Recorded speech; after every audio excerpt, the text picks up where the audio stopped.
बगुला भगत। एक वन प्रदेश में एक बहुत बड़ा तालाब था। हर प्रकार के जीवों के लिए उसमें भोजन सामग्री होने के कारण वहां नाना प्रकार के जीव, पक्षी, मछलियां, कछुए और केकड़े आदि वास करते थे। पास में ही बगुला रहता था, जिसे परिश्रम करना बिल्कुल अच्छा नहीं लगता था। उसकी आंखें भी कुछ कमजोर थीं। मछलियां पकने के लिए तो मेहनत करनी पड़ती है, जो उसे खलती थी। इसलिए आलस्य के मारे वह प्रायः भूखा ही रहता। एक टांग पर खड़ा यही सोचता रहता कि क्या उपाय किया जाए कि बिना हाथ पैर हिलाए रोज भोजन मिले। एक दिन उसे एक उपाय सूझा तो वह उसे आजमाने बैठ गया। बगुला तालाब के किनारे खड़ा हो गया और लगा आंखों से आंसू बहाने। एक केकड़े ने उसे आंसू बहाते देखा तो वह उसके निकट आया और पूछने लगा, मामा, क्या बात है, भोजन के लिए मछलियों का शिकार करने की बजाय खड़े आंसू बहा रहे हो। बगुले ने जोर की हिचकी ली और भर्राए गले से बोला, बेटे, बहुत कर लिया मछलियों का शिकार।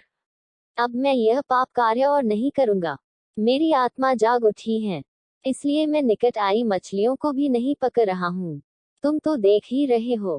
केका बोला, मामा, शिकार नहीं करोगे, कुछ खाओगे नहीं तो मर नहीं जाओगे। बगुले ने एक और हिचकी ली, ऐसे जीवन का नष्ट होना ही अच्छा है बेटे, वैसे भी हम सबको जल्दी मरना ही है।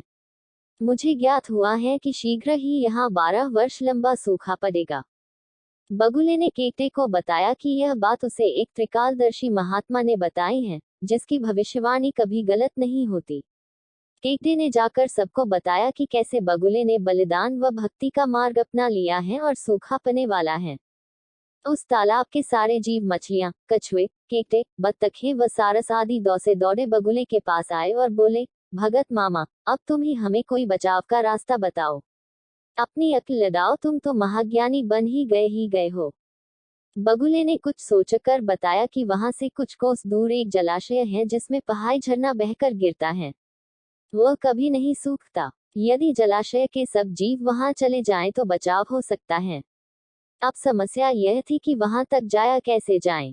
बगुले भगत ने यह समस्या भी सुलझा दी। मैं तुम्हें एक एक करके अपनी पीठ पर बिठाकर वहां तक पहुंचाऊंगा, क्योंकि अब मेरा सारा शेष जीवन दूसरों की सेवा करने में गुजरेगा। सभी जीवों ने गद गद होकर बगुला भगत जी की जय के नारे लगाए। अब बगुला भगत के पौ 12 हो गई। वह रोज एक जीव को अपनी पीठ पर बिठाकर ले जाता और कुछ दूर ले जाकर एक चट्टान के पास जाकर उसे उस पर पटक कर मार डालता और खा जाता। कभी मूड हुआ तो भगत जी 2 फेरे भी लगाते और 2 जीवों को चटकर जाते। तालाब में जानवरों की संख्या घटने लगी। चट्टान के पास मरे जीवों की हड्डियों का ढेर बने लगा और भगत जी की सेहत बनने लगी। खा खाकर वह खूब मोटे हो गए। मुख पर लालियां आ गई और पंख चर्बी के तेज से चमकने लगे। उन्हें देखकर दूसरे जीव कहते, देखो, दूसरों की सेवा का फल और पुण्य भगत जी के शरीर को लग रहा है। बगुला भगत मन ही मन खूब हंसता। वह सोचता कि देखो दुनिया में कैसे कैसे मूर्ख जीव भरे पड़े हैं, जो सबका विश्वास कर लेते हैं। ऐसे मूर्खों की दुनिया में थोड़ी चालाकी से काम लिया जाए तो मजे ही मजे हैं।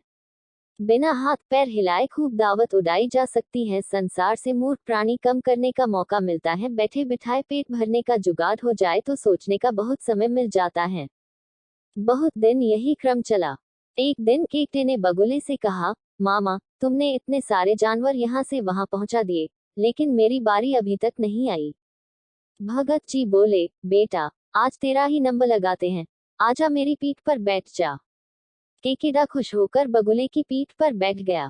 जब वह चट्टान के निकट पहुंचा तो वहां हड्डियों का पहाड़ देखकर केकड़े का माथा ठनका। वह हकलाया, यह हड्डियों का ढेर कैसा है? वह जलाशय कितनी दूर है, मामा?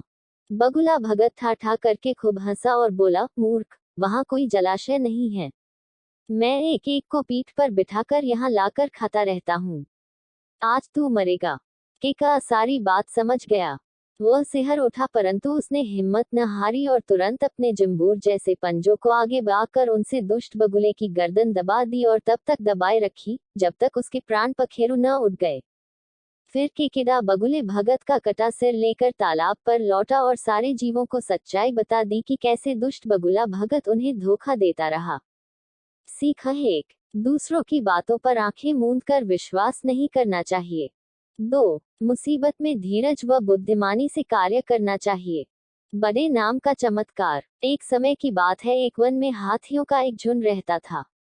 उस झुंड का सरदार चतुर्दंत नामक एक विशाल, पराक्रमी, गंभीर व समझदार हाथी था। सब उसी की छत्र छाया में सुख से रहते थे। वह सबकी समस्याएं सुनता, उनका हल निकालता, छोटे बड़े सबका बराबर ख्याल रखता था। एक बार उस क्षेत्र में भयंकर सूखा पड़ा। वर्षों पानी नहीं बरसा। सारे ताल तलैया सूखने लगे। पेड़ पौधे कुम्हला गए, धरती फट गई, चारों ओर हाहाकार मच गई। हर प्राणी बूंद बूंद के लिए तरसता गया। हाथियों ने अपने सरदार से कहा, सरदार, कोई उपाय सोचिए। हम सब प्यासे मर रहे हैं। हमारे बच्चे तड़प रहे हैं। चतुर्दंत पहले ही सारी समस्या जानता था। सबके दुख समझता था, पर उसकी समझ में नहीं आ रहा था कि क्या उपाय करे। सोचते सोचते उसे बचपन की एक बात याद आई और चतुर्दंत ने कहा, मुझे ऐसा याद आता है कि मेरे दादाजी कहते थे, यहाँ से पूर्व दिशा में एक ताल है, जो भूमिगत जल से जुड़े होने के कारण कभी नहीं सूखता।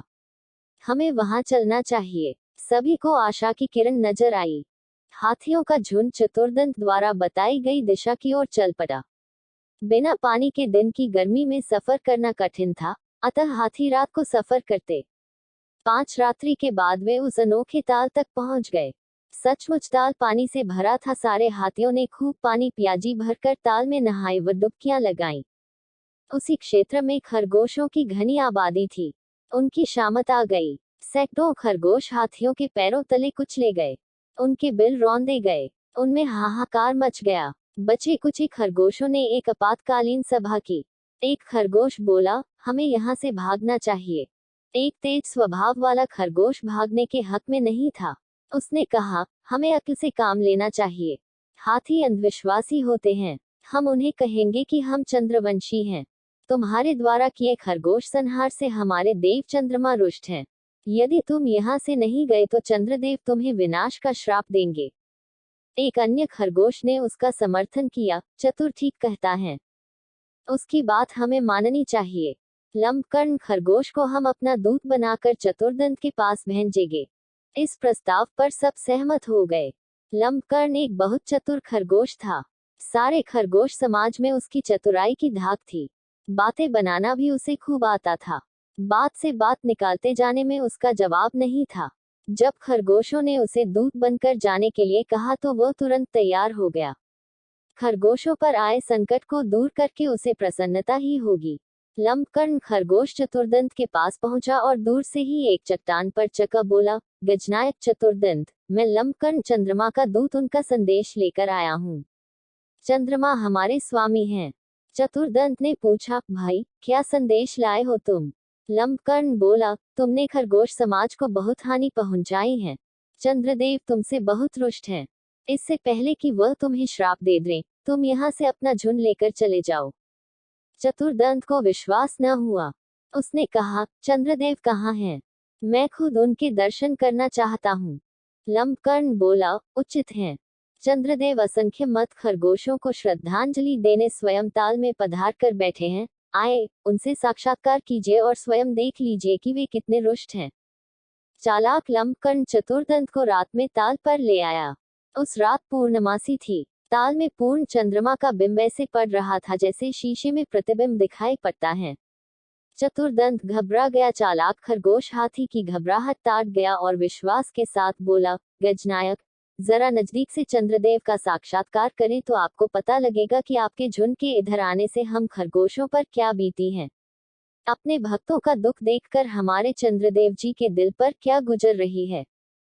लंबकर्ण की बातों का गजराज पर जादू सा असर हुआ। चतुर्दंत डरते डरते पानी के निकट गया और सूर्य चंद्रमा के प्रतिबिंब के निकट ले जाकर जांच करने लगा। सून पानी के निकट पहुंचने पर सून से निकली हवा से पानी में हलचल हुई और चंद्रमाला प्रतिबिंब कई भागों में बंट गया और विकट हो गया। यह देखते ही चतुर्दंत के होश उड़ गए। वह हड़बड़ाकर कई कदम पीछे हट गया। लंबकर्ण तो इसी बात की ताक में था। वह चीखा, देखा, आपको देखते ही चंद्रदेव कितने रुष्ट हो गए। वह क्रोध से कांप रहे हैं और गुस्से से फट रहे हैं। आप अपनी खैर चाहते हैं तो अपने झुंड के समेत यहाँ से शीघ्र प्रस्थान करें, वरना चंद्रदेव पता नहीं क्या श्राप दे दें। चतुर्दंत तुरंत अपने झुंड के पास लौट गया और सबको सलाह दी कि उनका यहाँ से तुरंत प्रस्थान करना ही उचित होगा। अपने सरदार के आदेश को मानकर हाथियों का झुंड लौट गया। खरगोशों में खुशी की लहर दौड़ गई। हाथियों के जाने के कुछ ही दिन पश्चात आकाश में बादल आए, वर्षा हुई और सारा जल संकट समाप्त हो गया। हाथियों को फिर कभी उस ओर आने की जरूरत ही नहीं पड़ी। सीखा, चतुराई से शारीरिक रूप से बलशाली शत्रु को भी मात दी जा सकती है। बहरूपिया गधा। एक नगर में धोबी था। उसके पास एक गधा था जिस पर वह कपड़े लाद कर नदी तट पर ले जाता और धुले कपड़े लाद कर लौटता। धोबी का परिवार बड़ा था। सारी कमाई आटे दाल व चावल में खप जाती। गधे के लिए चार खरीदने के लिए कुछ न बचता। गांव की चरागाह पर गाय भैंसे चरती। अगर गधा उधर जाता तो चरवाहे डंडों से पीटकर उसे भगा देते। ठीक से चारा न मिलने के कारण गधा बहुत दुर्बल होने लगा। धोबी को भी चिंता होने लगी, क्योंकि कमजोरी के कारण उसकी चाल इतनी धीमी हो गई थी कि नदी तक पहुंचने में पहले से दुगना समय लगने लगा था। एक दिन नदी किनारे जब धोबी ने कपड़े सूखने के लिए बिछा रखे थे तो आंधी आई। कपड़े इधर उधर हवा में उड़ गए। आंधी थमने पर उसे दूर दूर तक जाकर कपड़े उठाकर लाने पड़े। अपने कपड़े ढूंढता हुआ वह सरकंडों के बीच घुसा। सरकंडों के बीच उसे एक मरा बाघ नजर आया। धोबी कपड़े लेकर लौटा और गट्ठर बंदे पर लादने लगा। गधा लखाया। धोबी ने देखा कि उसका गधा इतना कमजोर हो गया है कि 1-2 दिन बाद बिल्कुल ही बैठ जाएगा। तभी धोबी को एक उपाय सूझा।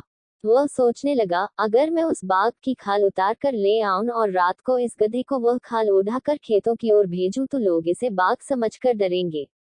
कोई निकट नहीं फटकेगा। गधा खेत चर लिया करेगा। धोबी ने ऐसा ही किया। दूसरे दिन नदी तट पर कपड़े जल्दी धोकर सूखने डाल दिए और फिर वह सरकंडों के बीच जाकर बाघ की खाल उतारने लगा। शाम को लौटते समय वह खाल को कपड़ों के बीच छिपाकर घर ले आया। रात को जब सब सो गए तो उसने बाघ की खाल गधे को ओढ़ाई। गधा दूर से देखने पर बाघ जैसा ही नजर आने लगा। धोबी संतुष्ट हुआ। फिर उसने गधे को खेतों की ओर खदेड़ दिया। गधे ने एक खेत में जाकर फसल खाना शुरू किया। रात को खेतों की रखवाली करने वालों ने खेत में बाघ देखा तो वे डरकर भाग खड़े हुए। गधे ने भरपेट फसल खाए और रात अंधेरे में ही घर लौट आया।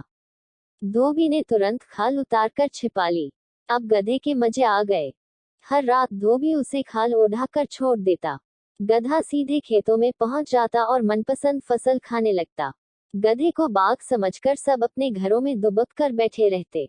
फसलें चर चर कर गधा मोटा होने लगा। अब वह दुगना भार लेकर चलता। धोबी भी खुश हो गया। मोटा ताजा होने के साथ साथ गधे के दिल का भय भी मिटने लगा। उसका जन्मजात स्वभाव जोर मारने लगा।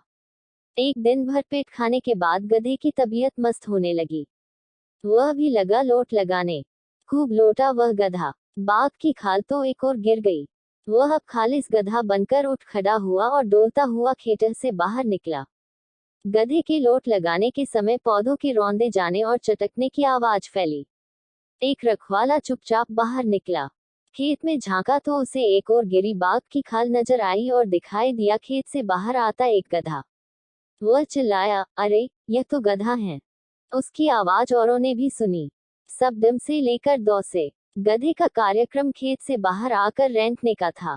उसने मुंह खोला ही था कि उस पर डंडे बरसने लगे। क्रोध से भरे रखवालों ने उसे वहीं ढेर कर दिया। उसकी सारी पोल खुल चुकी थी। धोबी को भी वह नगर छोड़कर कहीं और जाना पड़ा। सीखा, पहनावा बदलकर दूसरों को कुछ ही दिन धोखा दिया जा सकता है, अंत में असली रूप सामने आ ही जाता है। कृपा कर हम